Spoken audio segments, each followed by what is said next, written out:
galera, professor Wagner aqui do Física. Agora vai mais uma aula para você aqui do nosso extensivo de Física que vai ajudar você a ingressar na faculdade, beleza?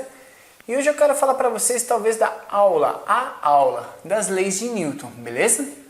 Essa aula, gente, eu só vou introduzir a ideia das leis de Newton para você, para que a gente possa dar sequência nas próximas aulas às aplicações dessas leis, beleza? Sir Isaac Newton, tranquilo? Sir Isaac Newton, cara, ele tenta descrever e explicar, através dessas equações, 3 leis que vão tentar explicar os movimentos em si. Quando a gente estuda a parte de cinemática, cara, a gente está muito relacionado e muito preocupado ao estudo da velocidade, da aceleração dos corpos. Mas quando a gente chega em Newton, ele vai tentar explicar por que essas coisas acontecem, ok? E a primeira coisa que Newton se depara, tem que explicar, é sobre a ideia de velocidade constante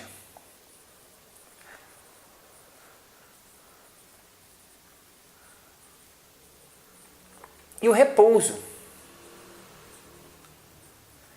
Então, cara, como que Newton descreve isso? O que acontece no universo, no meio, em si, para que a gente tenha exatamente essa condição acontecendo, ou seja, a velocidade constante de um corpo e o repouso. O que é descrito lá pela equação S igual a S0 mais VT, ou seja, quando a velocidade é constante do movimento retilíneo uniforme. Cara, ele se depara com todos esses estudos, ok? Mas ele tem que explicar por que isso está acontecendo. O que leva a gente ter o movimento retilíneo uniforme e o próprio repouso acontecendo. Certo? A ideia de repouso, a ideia do corpo não se movimentar. E aí ele cria, ele desenvolve uma lei chamada lei da inércia. Então Newton, ao se deparar com esse sistema e ter que explicar por que isso acontece, ele desenvolve a chamada lei da inércia. O que é a lei da inércia? Ele percebe que os corpos, todo o corpo material, ele é descrito como um corpo inercial, ou seja, todo corpo material ele vai ter a sua relação de inércia, ou seja, ele vai ter uma determinada massa. E tudo na natureza tende ao equilíbrio, certo? Então ele descreve o seguinte: se a ação das forças, se a ação das forças resultantes sobre um determinado corpo for nula, ou seja, a interação com esse corpo for completamente nula, anulada de alguma forma, beleza? A gente vai ter a seguinte relação: um corpo estará em equilíbrio. Se a força resultante for nula, o corpo vai estar em equilíbrio. E quando o corpo está em equilíbrio, ele não quer gastar energia, cara. Então ele vai permanecer do jeito que ele está. De modo, então, que Newton diz que se o corpo estiver em movimento, permanece em movimento. Se o corpo estiver em repouso, permanece em repouso. Ok? Então, a partir dessa ideia, em MRU, movimento retilíneo uniforme, permanece. Em MRU. E se estiver em repouso, vamos escrever isso aqui.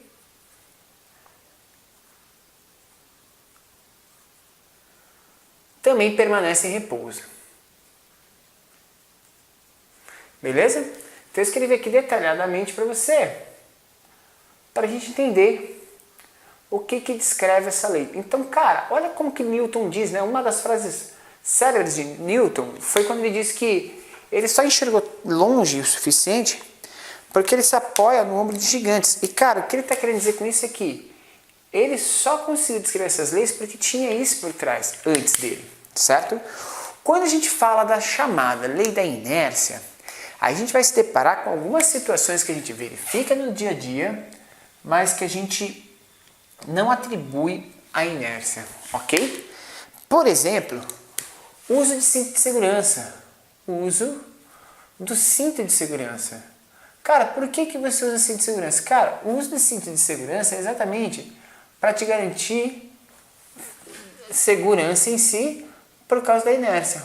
Por quê? Você está dentro de um veículo que está a 100 km por hora. Você também está a 100 km por hora porque os dois corpos estão ligados.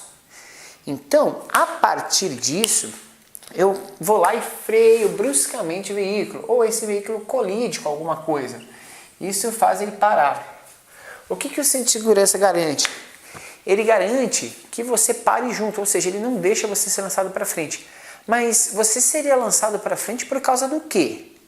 Por causa de nada, cara. Você seria lançado para frente na colisão de um veículo frontalmente simplesmente porque você e o veículo estavam a 100 km por hora, o veículo bateu, você não. Então você continua a 100 km por hora, você seria arremessado para fora do veículo. Graças ao uso de cinto de segurança, você não será mais arremessado para fora, ok? Isso acontece, por exemplo, nos trens, metrôs, né? Trem, metrô. Quando você adentra o trem, o metrô ou ônibus, não sei o que vai ter aí na sua cidade, desses meios de transportes, mas a gente pensa no seguinte, cara, pensa nessa relação desses três meios de transporte. Você acabou de entrar num trem, no ônibus ou no metrô. Você está entrando, está todo mundo parado, está tudo tranquilo. De repente o veículo começa a se locomover, você está em pé. O que vai acontecer com você? Provavelmente você vai balançar e talvez até cair. E você vai cair para trás. Por quê? Porque o chão logo abaixo de você começou a se movimentar, mas você não. Todo corpo que está em repouso permanece em repouso. E você estava em repouso junto com o ônibus, ou o trem, ou o metrô. Quando o meio de transporte entra em movimento, você permaneceu em repouso e você pode cair. A mesma coisa durante uma frenagem brusca desses veículos, né? Quando você vai ter uma frenagem brusca, eles param bruscamente e você não. Então você tem que se segurar para conseguir equilibrar esse sistema e chegar ao mesmo movimento. Então a lei da inércia, cara, ela garante o equilíbrio dos corpos. E ela sempre vai existir quando a gente falar exatamente dessa relação, de que a força resultante do sistema é igual a zero. Uma das teorias relacionadas a isso são os meios estáticos, ok? A estática em si está de acordo com a lei da inércia quando a gente fala de repouso. O que é a estática? Imagine que um corpo esteja parado, ok? Um corpo está completamente parado e ele sofre a ação de diversas forças. Uma força A, por exemplo, uma força B. Eu vou colocar duas aqui, mas poderiam ser diversas forças atuando nesse corpo. Quando que esse corpo pode ser descrito como corpo estático? Quando a resultante das forças, que eu vou chamar de FR, for igual a uma força nula, ou seja, for igual a zero, beleza? Isso vai acontecer quando FA mais FB forem iguais a zero, beleza? Lembre-se que força é uma grandeza vetorial. Sendo força uma grandeza vetorial, a gente tem que se preocupar muito bem com o sentido e com a direção dessa força antes de fazer qualquer tipo de cálculo com esse sistema. Beleza? Tranquilo? Ok, galera. Próximo ponto, beleza? A partir desse tipo de sistema, a gente pode também analisar relações da dinâmica. Beleza? Pessoal, o que vem a existir ou o que vem a acontecer na chamada lei da dinâmica? O que acontece aqui? A lei da dinâmica, ela está diretamente relacionada a sistemas que agora vão ter um segundo tipo de modelo. Ou seja, lembra que o primeiro modelo de Newton foi explicar o porquê de um corpo em repouso permanecer em repouso e um em movimento retiliniforme permanecer em movimento retiliniforme? Sim. Mas quando ele observa os estudos anteriores, ele também descobre a ideia de que existe a aceleração. A aceleração, a gente sabe que é a variação da velocidade pela variação do tempo, certo? Que descreve para a gente, por exemplo, o movimento retilíneo uniformemente variado. Mas o que provoca a aceleração no sistema? Onde a gente vai ter algumas equações que vão determinar para a gente essa possibilidade do corpo de acelerar, ok? Como que a gente pode trabalhar esse tipo de modelo, gente? Para trabalhar esse tipo de modelo, a gente precisaria desenvolver nesse sistema a seguinte relação. Olha só como que a gente faz isso. Nesse tipo de modelo, a gente vai trabalhar, ok? Seguramente com equações do tipo aonde a força resultante é diferente de zero. Ou seja, agora Newton diz que se a força resultante não for nula, se a força resultante for realmente diferente de zero, a gente pode desenvolver outros tipos de equações. Quais seriam esses tipos de equações com força diferente de zero? A gente vai ter movimentos com aceleração, ok? Para tirar um corpo da sua inércia, Newton chegou à seguinte fórmula. Ele disse que a força poderia ser descrita como um produto da massa pela aceleração, ou seja, uma força resultante diferente de zero, ela pode relacionar uma massa, ou seja, pegar um corpo inercial que tem massa, uma matéria, e acelerar essa matéria, provocar essa matéria uma alteração no seu movimento, uma alteração na sua velocidade, beleza? Lembrando que quando a gente fala de aceleração, a aceleração não precisa ser sempre positiva, não. Ela pode ser uma aceleração positiva ou negativa. Um ponto muito interessante que acontece nesse tipo de modelo é que essa relação de aceleração, ela também pode acontecer na vertical, ok? E aí quando ela acontece na vertical, tá? A gente vai ter o seguinte, a gente vai ter um corpinho, esse corpinho ele vai ser puxado para o centro da Terra a partir do seu centro de massa por uma força de nome específico, que é a força peso, que nada mais é do que força resultante diferente de zero, que é massa vezes aceleração. Só que nesse caso, essa força resultante é o peso de um corpo. E esse peso do corpo vai ser descrito como massa vezes aceleração da gravidade. Então, o peso do corpo vai ser escrito como massa vezes aceleração gravitacional. Beleza? Tranquilo? De boa, gente? Então, a gente vai ter força resultante aqui diferente de zero. Beleza? Espero que você consiga entender esse tipo de sistema aqui, para que a gente consiga compreender os modelos. Próximo à Terra, a aceleração gravitacional vai ser de 10 metros por segundo ao quadrado, tá? Então a gente pode descrever as forças a partir disso. Qual que é a unidade de medida de força? A unidade de medida que a gente utiliza para forças, unidade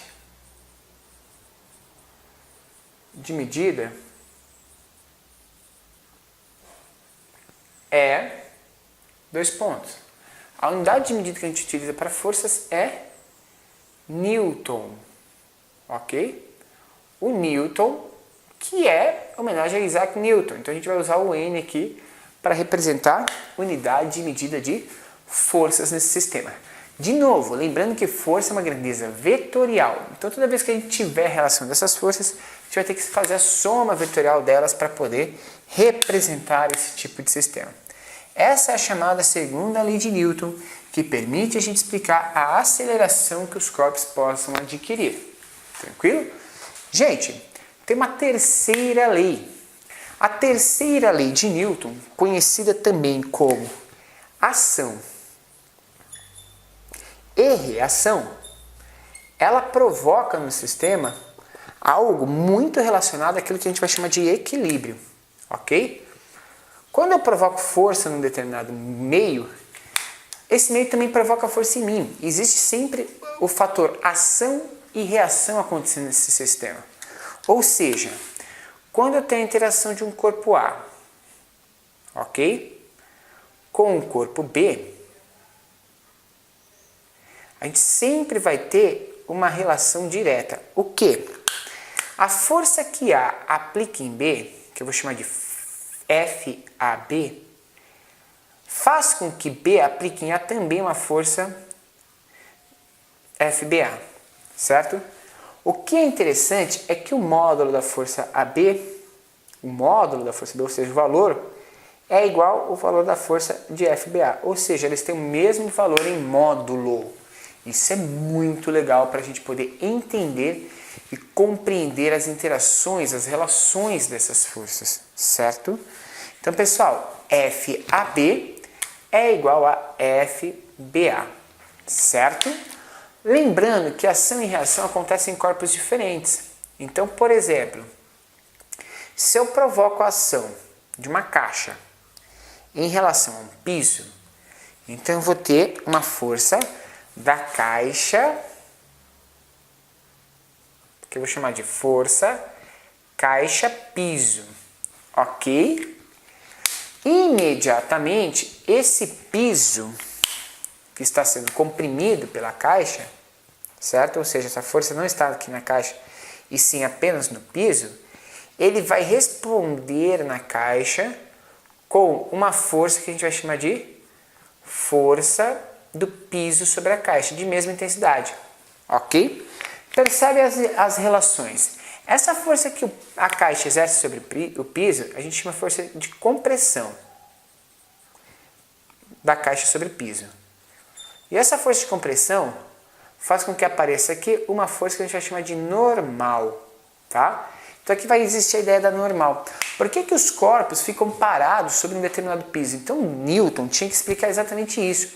Beleza, Newton, você explicou lá no repouso no começo que os corpos podem permanecer parados, mas e sobre um piso? Qual que é a relação dessas forças? Aí ele começa a explicar isso. Só que até hoje gera-se uma confusão. Por quê? Quando um corpo está sobre um piso, as pessoas dizem que esse corpo vai ter uma força-peso. Isso está certo. Esse peso do corpo provoca no piso essa força de compressão. E a gente normalmente não representa essa força. Essa força de compressão que eu vou chamar de Fc. E essa força de compressão provoca na caixa uma força chamada força normal, beleza? E aí as pessoas têm a mania de dizer que a normal e o peso são ação e reação, e não são. Para termos ação e reação, as forças têm que estar em corpos diferentes. Ação e reação acontecem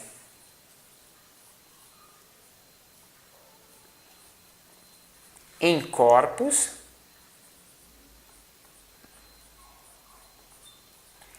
diferentes. Nunca nos mesmos corpos, galera. Beleza?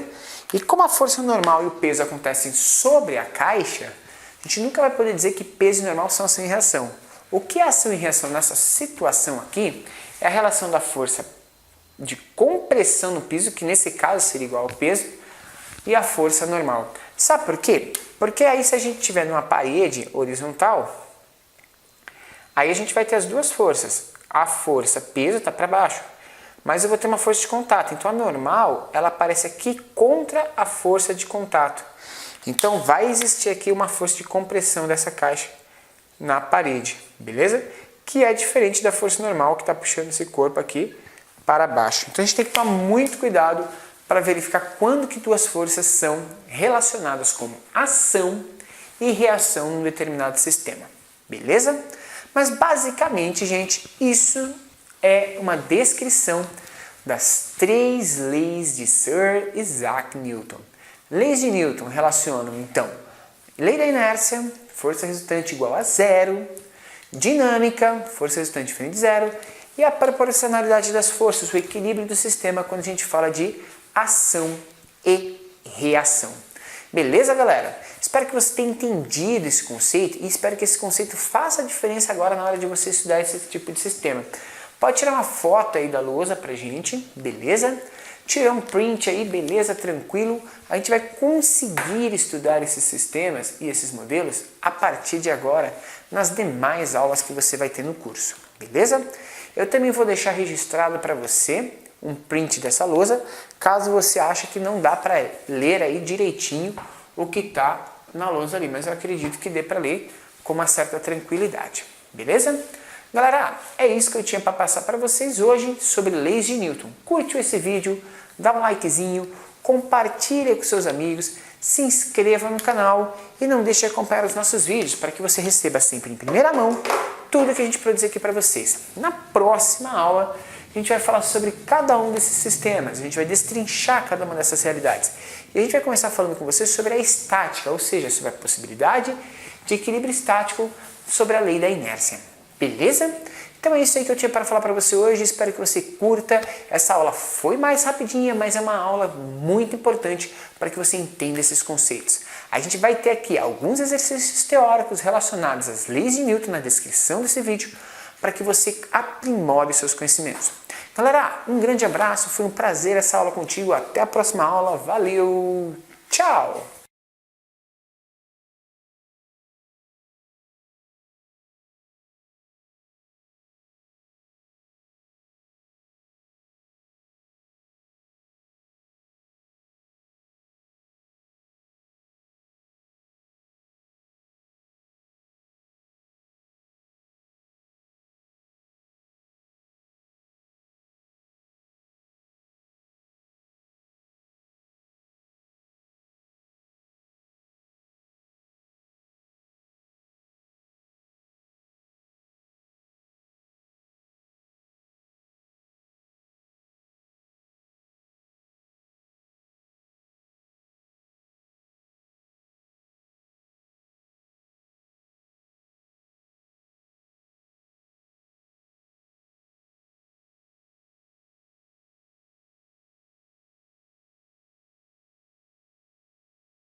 Agora independentes nesse sistema, beleza?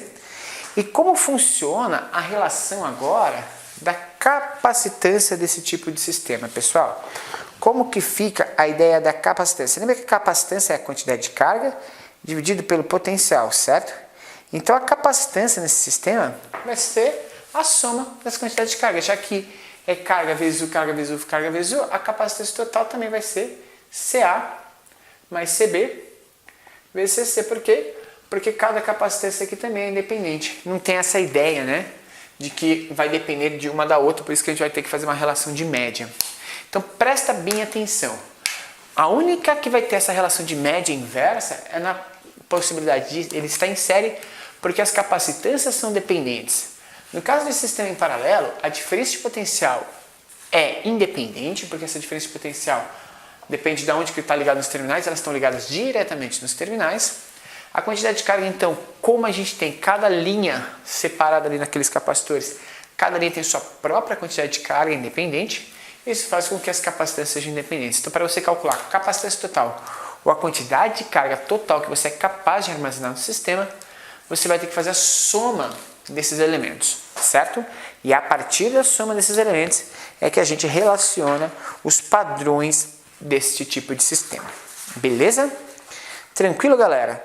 Então a gente tem aí a ideia do que são esses capacitores, elementos armazenadores de cargas elétricas que vão aparecer no circuito. São medidos em farads, microfarads, picofarads, nanofarads, e que a gente consegue fazer uma relação de associação com eles. Eu vou deixar uma série de exercícios para você resolver aí. Essa aula também é um pouco mais rápida, beleza? Porque ela já pega um conceito mais específico. A gente vai deixar uma série de exercícios para vocês e vai entrar aqui agora para você um adendo relacionado a capacitores, um resumo de capacitores que a gente gravou em outro vídeo. A gente vai anexar esse aqui para ficar melhor aí para você entender o que a gente está falando para você, beleza? Espero que você tenha curtido essa aula, espero que essa aula tenha feito toda a diferença na sua vida. Fique agora com o nosso resumo dessa aula e em breve a gente volta com novas aulas para vocês aqui no nosso extensivo de física. O extensivo que leva você a sonhar e acreditar no seu futuro. Galera, curtiu esse vídeo? Dá um like, compartilha com seus amigos, não deixa de se inscrever no canal e ativar o sininho aqui. É extremamente importante que você tome essas atitudes para que você receba sempre em primeira mão tudo aquilo que a gente produz de coração para você, meu caro aluno. Um grande abraço, até as próximas aulas, valeu, tchau!